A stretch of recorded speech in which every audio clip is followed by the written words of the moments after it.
Welcome. Yes, we are. Radio Africana, your non-stop entertainment. Welcome back. And that was Brimo. I had to play that intentionally because nobody created the world. Well, to the best of my understanding, none of us that are on this earth created the world. So we should all take it easy with all our I too know attitudes. You know, we all should just be humble in our humility. So I would like to introduce our guest today on the Turntable Show. His name is Toyyib Adelodun. I'm hoping I pronounced that right. I'm hoping so. He's a civil engineer and a life coach. Hey, and when I say life coach, I don't mean those aspire to perspire people who he does the talking and he shows the workings, right? So you definitely need a notepad for the episode today. He has lived in the UK for over 15 years. Yeah? So he's not just here for sponsorship and he's out. No, he's done the work and he's got the badge to show for it. He's been here for over a decade and he's got experience in the UK construction industry. He's worked with tier 1 contractors such as Costain, you know, the usual Costain, Skanska and Balfour Beauty, you know. So you know those big names, he's worked with them and they can recommend him highly. Through his coaching and mentorship, he guides people on various aspects of life, from personal finance, vocational job prospects in the UK, to securing scholarships, mental health, and mastering the art of grit and resilience. So he's here to tell you how you can better yourself, and not just better yourself, but he's actually going to give you pure nuggets on how you can go about it. He's got a commitment to making a positive impact in the life of others. And that's how I got to meet this amazing guest. Whilst on X, he's very popular on X. If you don't know who X is, it's not his ex-girlfriend. I mean X as Twitter. So X is Twitter's X. Energy. Yettis by 2024. So yeah, I'll stop doing my own horn. But yeah, I met him on X, not in the DM, guys, please. I met him on the timeline. Met him on my X by reason of being in the Nigerian community on X, and he was just dropping nuggets every day for free. And I was just like, wow. And when I'm talking about nuggets, he's not just saying go on JobServe, go and apply. He's talking, do 1, 2, 3, and you will get these results. And he was showing the work and showing the DMs of the testimonials he's been receiving. So I'm excited to bring our guest on. How are you doing, Toyyib? I'm doing very well. Thank you so much for inviting me to this amazing show. Thank you. I'm excited that you didn't blur out your background so we can begin to snoop at all the books in your background. Well,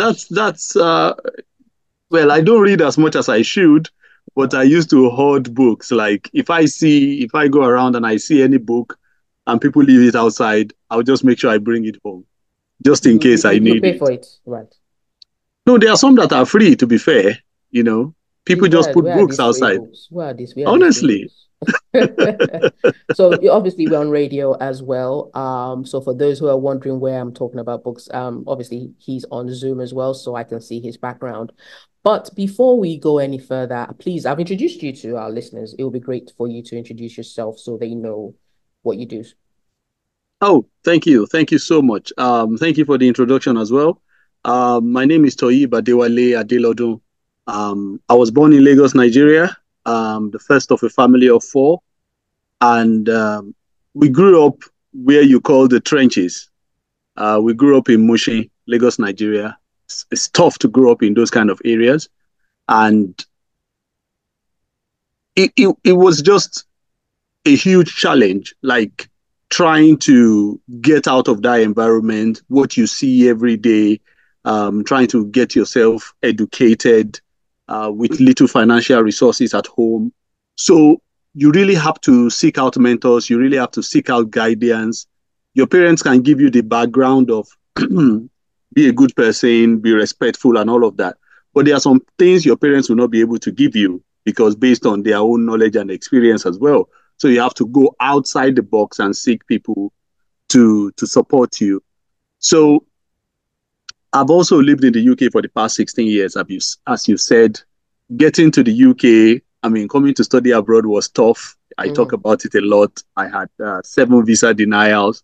And people asked me why I kept going back. And I said, I have nothing to lose, to be fair. There's a The lot of money. downside, You can't say you don't have anything to lose. Money is it, involved in all these applications now. it is, but back then it was not as expensive as it is today. If I'm going to be fair, it's not as expensive. The exchange rate was not too bad. But the thing is that the money that I was spending then, there was just one thing that kept me going. We had a group then, and every year somebody in that group will get a study visa to go abroad. So you felt that that person you were sleeping on the same bed yesterday and today is calling you from Germany, is calling you from the US. So there is a chance that it will be you as well. So it's not like he's using one soap that you don't know. You know, it will, if it happened for him, it will happen for you as well. So you just pack the money and try again. And you knew that the upside was massive. The downside is that you are back in your room in Mushin. Nothing has changed. But the upside is that it can turn life around for your family, for yourself. So I kept going back. And I came here as a student. I've been working in construction over the last 10 years. And I've been supporting a lot of people in the last few years because I found out that if I work in construction, if we do a project, you get paid, you go home. Do whatever you like with the money. But But there please, is nothing as before you go further, before you yes, say you work in construction, the way you're just saying yes. it, you're making it look like a I was about to say you're making it sound like a white collar job. Oh, well, it Wait, wasn't. exactly. Before we begin to call, I'm a construction worker, and you're saying it with dignity. There are many Ah, people that back home, if you say they should go and study construction or work in the construction industry as a yeah, skill before they come to the yes, UK, they'll think you are yes. swearing for them. So when you say construction worker, we believe that's bricklayer. So please, Mhm. sir, specify what you mean by you work in the construction industry. Okay. I work in the construction industry. I started as a laborer. I started as a laborer, sweeping the site, packing the rubbish. But the way a laborer dresses in the UK is different from the way we dress laborer in Nigeria. I've seen construction sites in Nigeria, and I think there is a lot we need to do to improve the safety. You see a woman in a construction site in Nigeria with a child on her back, and she's carrying cement. Those are the kind of things we need to improve on. But here in the UK, even as a laborer, you still have your hard hat, you have a boot. If you Even back then, I used to take picture and put it on the internet. You would think I'm a site manager, but I'm just a laborer. So I worked for a few years as a laborer. I did traffic marshal, people directing things to site. I did hoist driving. I did quite a number of things, and then I went back to school. At 30 years old, as an undergraduate, I went back to school to do a course in civil engineering, and things started going up. Then site management. Why civil engineering? Why not any other course? When I was in construction, to be fair, and thank you, that is a very critical question. When I was a laborer, I was asking questions around. So if I see a bricklayer, when I go to the canteen, I'll ask him, how did you become bricklayer? What course did you do? But what I found out was that all of them were making money. You know, a good bricklayer in UK today will get about £200 a day. A good electrician will get around that. A good plumber will get around that. A good scaffolder will get around 200, 250 a day. So And the people are money, here running into IT for that same 200. 100%, 100%. There's a shortage of our people in construction. And I try to do it all the time and just help people to get in that you can be putting tie on, clean shirt, TM shirt. That investment, you don't need it in construction. Just your dirty shirt, you make the same money and you don't have to pay for suits, and you even make more. So we need to change that attitude. A lot of us, when we come here, we think construction is like back home. It is not. It is very, very lucrative here. You see all those white vans that you used to see, they are as rich as anything else. You're right, mate. You're I right, agree mate. with you because the They other have day money. I called the locksmith to fix my door and he turned up Oh, in an Audi. Is it S8 or something? The sublime version. locksmith. Just a Are you? locksmith. He walked away with a 200 pound bill just for my door. Exactly. And he had quite a few Exactly. jobs that day. Exactly. So we need to change, and it goes to wherever you move to, you have to learn the language of that area. You have to Mm. strive to expose yourself to the opportunities that are there. Don't Not just just close join the yourself WhatsApp group of your secondary school in Nigeria. of your people, and then you are now bantering every day, gossiping. You have to move outside your zone. I'll give you an example. There was a lady in my workplace. She's Irish. And we just use, but you have to open up just to say good morning, good afternoon, good morning, good afternoon. I say, Wale, let's go and have lunch. Let's go and have breakfast. And that's how we got to know each other. You know, she talked to me, I talked to her, she tell me about her. Even when she had breakup, she told me openly, I had a breakup. I said, don't worry, everything will be okay. And she left the job. She went to another place. And because she knew me already, they needed someone in that place that would just be doing like 2 days a week, 3 days a week for them. She rang me straight away and she was like, look, you don't need to do this in your normal hours. You can do it after work. That job made me thousands of pounds. So we have to also network outside our community because there are a lot of benefits that are there rather than being in our place, just gossiping about each other, like saying it is very, very important. What you just said there is. What you just said now is very important because not only did you say, if you got the call like that from a male colleague, that would have been expected. You got a call from somebody who had broken up with her partner. Yes. Invited you for lunch. Yes. And you two. And Abi, I go. No, you cannot. That's what I'm saying. We need to also tell, not only do they need to network outside of their immediate community, which is the Nigerian community or any African community they find themselves, they also need to make sure they live a good integrity.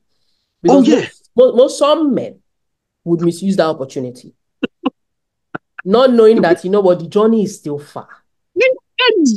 Oh, you hit the nail on the head. The journey is very, very far. Very, very far. Because she also had to trust the fact that you will not misuse the opportunity. Exactly.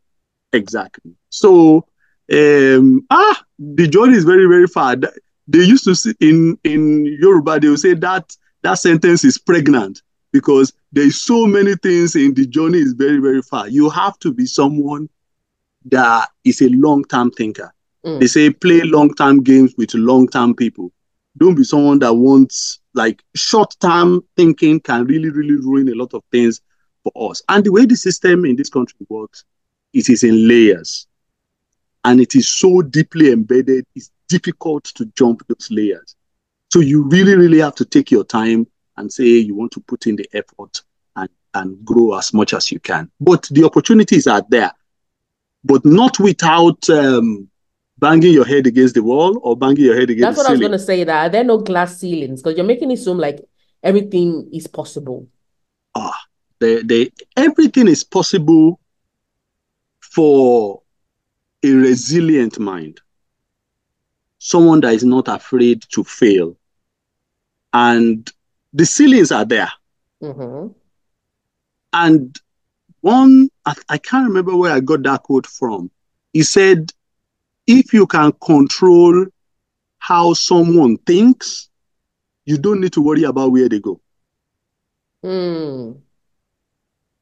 If they can control how you think, they don't need to worry about where you go. A lot of the things that affect us is primarily because of the way we think. God has given us so many things. So many things. God has given us the power to change so many things, to turn things around. The people that are shaping the world today, they are not better than you and I. They may have more opportunities than us, but all of us were born the same, dumb, naked, and stupid. Everything we got it in this world. You know? We were all born the same, dumb, naked, and stupid. Yeah. So you just have to know that they may have more opportunities than you. They may have more support than you. But if you have the same thing, you can also do better. So for us, where we come from, a lot of us have been beaten down. Like, you stop children from asking questions. So we rarely question things. We just take them as it is. So when you come into an environment like this, and you are not a curious mind, you're not somebody that asks questions a lot, that want to know why that is that. You know, you are not opening yourself to new knowledge. Like what you said, for example, like opening a group, WhatsApp group with your old mates. You know, when you move into this place, the people you settle with first, in the first few months, the first few years, They will play a role in your trajectory if you let them. When we came, we used to like sit down and talk Move and to Dalston. Move to Dalston immediately. or go to Canada. We used to have that group and we just used to chat. And some people used to say, if you are able to make 2K a month, it is enough. What is the big deal? But the thing And is, how could you get so comfortable to reveal what you earned back then? Because the minute you reveal what you earned back then, the billing left, right, and center. it happens. Even now, people still message me and say, why am I so open about a lot of things?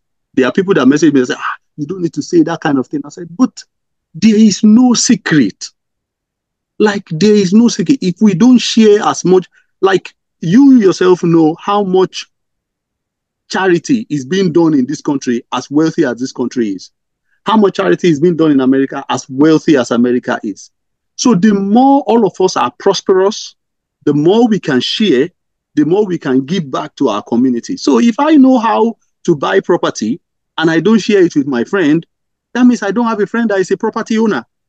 And to just jump yes. into that way of thinking. Just you said they need to change the way of thinking.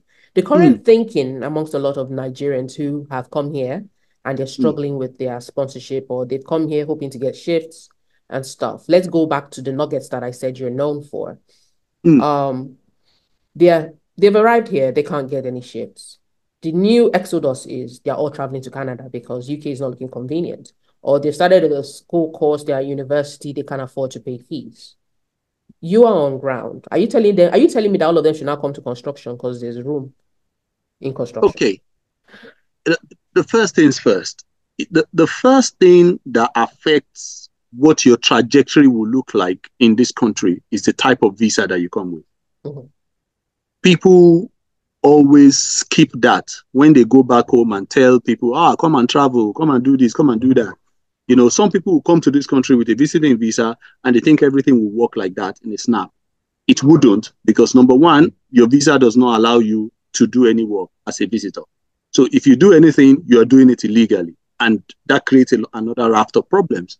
So some people will come with a care worker visa, and that care worker visa does not allow them to work extensively like a second job. You're only allowed 20 hours, and that 20 hours is in a job that is on the shortage list. Mm-hmm. So you must first of all understand the conditions of the visa that you have. I have a student now that I met around February. I went to do a seminar at a university, and he's a master's student, and he said he wants to work in construction. And I said, look, it is only the summertime that you can have the time to work full time.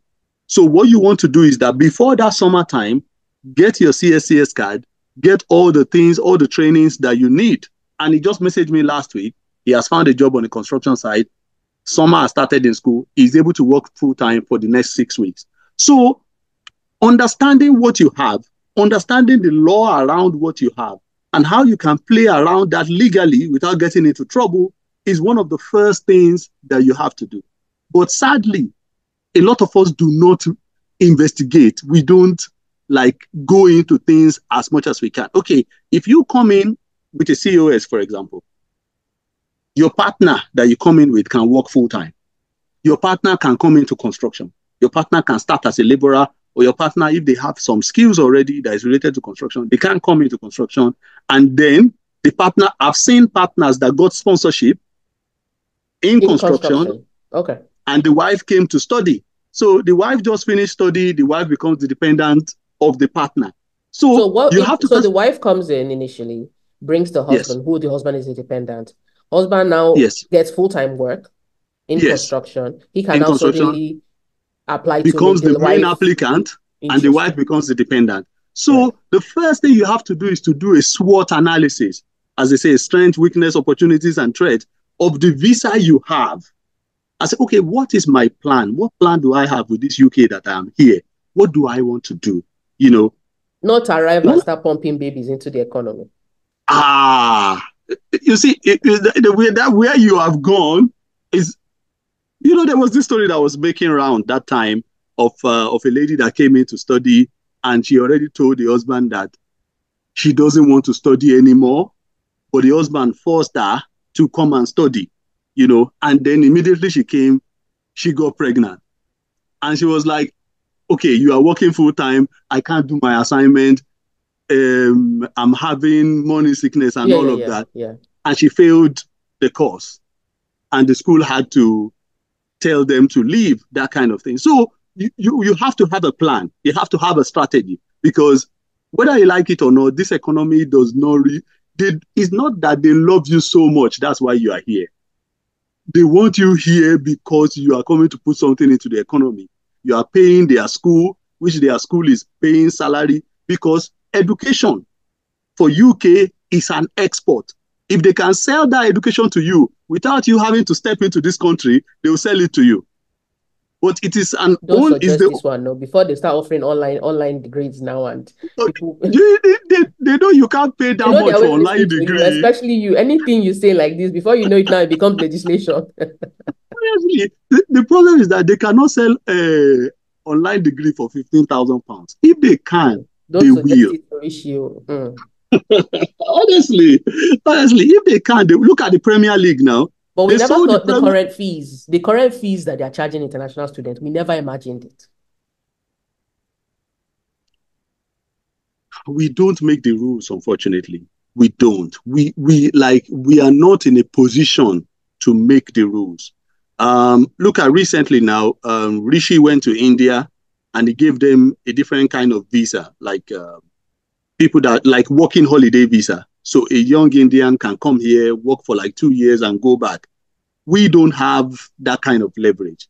We are not a wealthy country, or we are a wealthy country that has played way below our potential. So our leaders cannot even make those kind of demands. So unfortunately, we see you as our own Rishi. Let's use that as our segue. Thank you. We've all put on post notification for your posts on X. Oh wow, thank you. So thank you so much. Same way Rishi has gone to give his own personal people the gems. You always get, I don't know, maybe you have alerts of jobs, or I don't know how you do it, but you're always the first to share the news. What can you give us as this is a tip-off for everybody? Rush there before the remaining people join. What can you give us as a tip-off? What is happening that you think Nigerians should chime into in the UK economy? Number one is in terms of opportunities. There are still jobs. Where? There are still jobs. There are still jobs in construction. There are still jobs in tech. There are still jobs in healthcare. But you must prepare your mind for a lot of refusals. That is normal. It doesn't mean you are not good enough. So if you are going to find a group of people that you're going to be supporting each other through applications, support each other. You'll be surprised. There was a lady that was so upset, like she kept on trying, and she later got a job with an international bank. So the jobs are there, but do not stop trying. I mean, have it in mind that you're going to go for about 200 applications before you get your jobs. But if you can do it right, you get the job. And get CV help, please, guys. Don't come with that Nigerian CV, please. 100%. Not the one that have your date of birth, your marital status. Nobody cares. Address is on the full address. Nobody cares about that. Because they actually do blacklist people based on addresses, I've found. You can imagine. Tech industry. You can imagine. So, number one thing, to add to what you said, read the job description. Not blanket application. Not just be posting everything. They are not here to train you. They want somebody that will hit the ground running. I went for an interview one time. They gave me the job and they said my computer is coming. By the time my computer came, I had already about 100 inbox. They are not employing you to train you. They are employing you to hit the ground running and start solving problems. You are not a trainee. So read the job description. Not that you are a junior project manager now, you're going to apply for senior project manager role. You get there, you'll not be able to sleep because they put £100 million job in front of you. How are you going to manage it? So you have to understand, read the job description very, very, like this, we are blessed in this generation if we can take advantage of it. There are so many people that will show you videos of a day in the life of a civil engineer, a day in the life of a site manager. Go all over TikTok, a day in the life of an electrician. we need to invest time and watch those things so that we know that the knowledge we are bringing from in Nigeria, this is how they do it in the UK. And then interviews become very, very easy. So read the job descriptions and curate your CV specifically for the job. Before you send that CV, like you said, watch it, make sure you read it very well and get it working. Number two, we come from a society where we don't do credit. In this country, credit is very, very important. So you can be a good person in the church, a good person in the mosque, a good person everywhere, but do lenders know you? So you have a profile of yourself. You have a profile that the lenders are looking at. And in this country, you cannot borrow money from people. It's very hard to see money to borrow. So the people that will help you, those are your Barclays credit card that you have on one side. When I got my first credit card, I was so hungry. I ordered takeaway that they gave me £100. I was so hungry that day. If I knew, I ordered takeaway straight away. So it is only that credit card that can give you that small leverage to earn a little bit more than you earn. Because coming into this country, being an immigrant, the country is already tough on British citizens. Now talk of you, an immigrant, you don't have any room space. So register to vote, put some bills on direct debit, register your rent, rent trackers. They show that you are paying your rent well, and it will be showing on your credit file that this person is good with money. And then gradually, maybe August will give you a card of £200. You pay it well, you use it well. You may decide not to incur interest. That is fine. Pay it on time, you don't get any interest. I went to Albania and my ticket was like 50 pence because the credit card that I use gives me some obvious points. There are a lot of benefit around it. And then from credit, you can now say, okay, maybe later on, you want to buy a house, you want to own property. But if you don't start working on your credit from day one, it is difficult to just come out of the blue and say you want to buy property. So those things are very, very important. So we've talked about the jobs that are there in tech, in construction, everywhere. There was someone that even got a job in renewable energy. And we used to think, there is no job in this area. But trust me, LinkedIn is a place that is full of opportunities. When you go to LinkedIn and you search for jobs, also search for people. So when you click civil engineering, when you click jobs, also click on people. When you click on people, you will see people that have been in that industry for 5 years, for 6 years. Read their profile. Look at their trajectory. Some people will write all the jobs that they did on every job. Go and check it on Google. Do I actually know how to do these things? That is how you develop knowledge. You see them attending conferences. Go to those conferences as well. Try and mix with people in your industry. And then professional organizations. Let's say you're a civil engineer in Nigeria. You are current registered. Most UK companies don't recognize current. So you have to think of Institutes of Civil Engineering, Institutes of Structural Engineering, the one for electrical. So know the UK professional organization that is related to what you are as a professional. And then just keep growing, meet people, just open up yourself. And it can be tough at the beginning. It was tough for so many of us. But now, I know people back then that when we first came, they used to just eat sliced bread and fresh milk because they are trying to save money for their school fees. But today, they are homeowners. So you have to pay the price in a country as structured as the UK. And if you are ready to pay the price, you are not looking at what other people are doing. Some people want to come today and they want to start holidaying in Europe in 5 months. It doesn't work like that. For me, my first holiday apart from Nigeria was probably after 5 years. So you have to take your time and don't compare yourself to second generation Japa because those ones can do things that you cannot afford to do. So take your time and just enjoy the process, build your life. And then again, pension is very, very important. When I went back to Nigeria recently, I found out that some people had traveled. Some have gone to Canada, some have gone to US. And these are people that were older than me. They were in their 40s, early 40s. You now have to start thinking, if you come in your 30s, in your 40s, what am I going to do for my pension? Because particularly in the UK, you don't qualify for state pension unless you've paid national insurance for 35 years. You don't qualify for full state pension.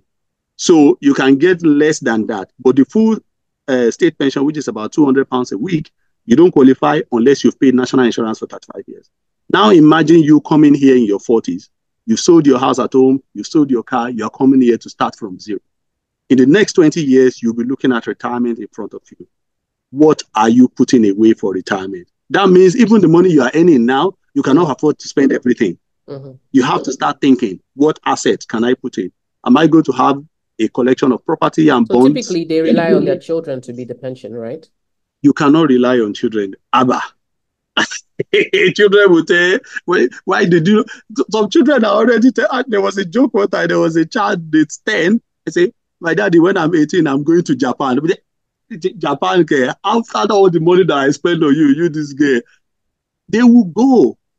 They are very, very different from us. So forget about how much you're spending on them. If they have it in their mind to give you, they will. But do not bank on them to look after you. So have a do plan. not send all your money back home, hoping that because that's where you're going to retire. You should invest all your money back home. Exactly. So it is though we've moved to a saner climate, but now is when the work starts. You know, like they say NYSC in Nigeria, they say now your struggle continues. Now is when the work starts, because you have to be calculative. You have to be informative. You have to know what to do. In this country, they will just greet you. You're all right. You're all right. If you're a cleaner, they believe you like what you are doing. Nobody will come and offer you any extra information. They say, he likes what he's doing. So you have to be that person that goes out to seek knowledge. I was talking about credit to someone and I was like, I wish someone told me this 5 years ago. And that's the work you are doing now with this radio station. That is the work I am doing online to make sure this information is getting to us at the right time.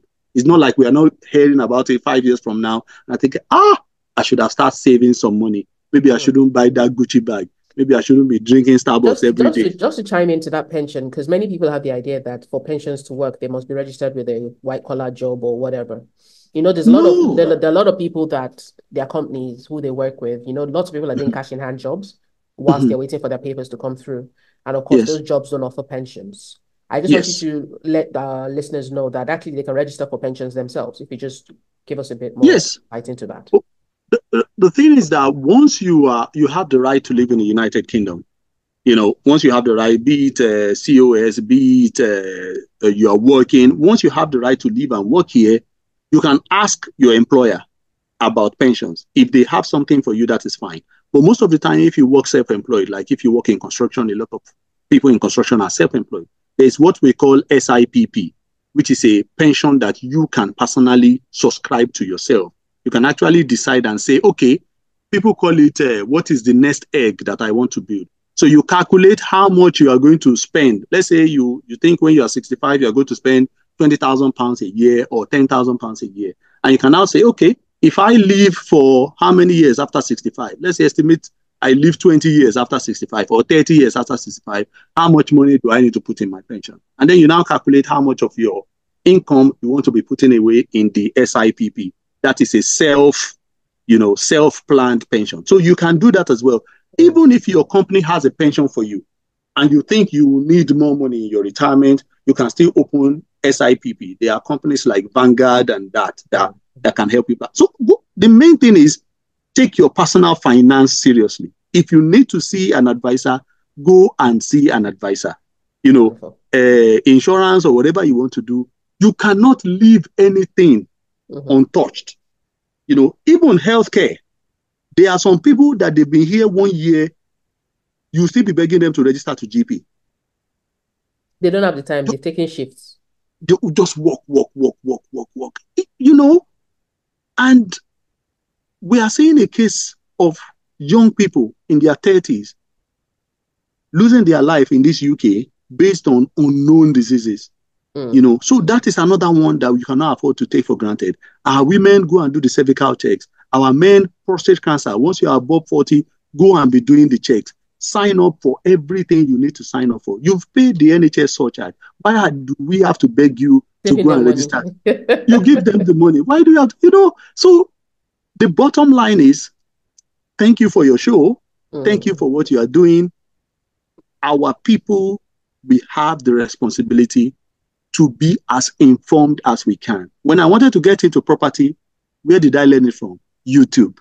Wow. You see all the young British boys say, I just got a house. I'm in my 20s. This is my second house. I'm doing buy to let. And they will tell you step by step by step by step how they did it. And then you go on Google and do your own research. And then you now ask someone and say, I don't even know how to get into property. Did you ask? Did you check? How many videos did you watch? We cannot leave everything to God. To speak to the right person rather than somebody on your level who will tell you, it's not possible. It's also exactly. Yeah. Exactly. So you have to move with people that are a bit ahead of you, people that are ready to pull your hand forward. And the funny thing is that if you speak to people well enough, you actually find some people that are very good. And you don't take everything that they've said like that, hook, line, and sinker. You'll also go and do your own research and just continue to develop yourself. And that is the key for a lot of us that are here. Be open-minded, be someone that is resourceful, and be ready to do research. Great stuff. So where can we find you? We've got less than a minute left. Where can they find you on social? Twitter, YouTube. You? I answer my DMs on Twitter a lot. YouTube as well, I'm there. Instagram, I'm there. Facebook, I'm there. They can just reach out to me. Tango Alpha Alpha Delta Echo Lima Oscar Delta Uniform November. Just put the art in front of it. Hey, energy. You see that? He's signed. He knows what he's talking about, and he is exactly what we've been waiting for on his turntable show. We are absolutely excited to know that you joined us today. We wanted the conversation to go on because there's so many things we wanted to uncover. But thank you very much, Toyyib, for joining us today. I'll be back when you want me. Thank you so much. Thank you. Bye. Bye for now.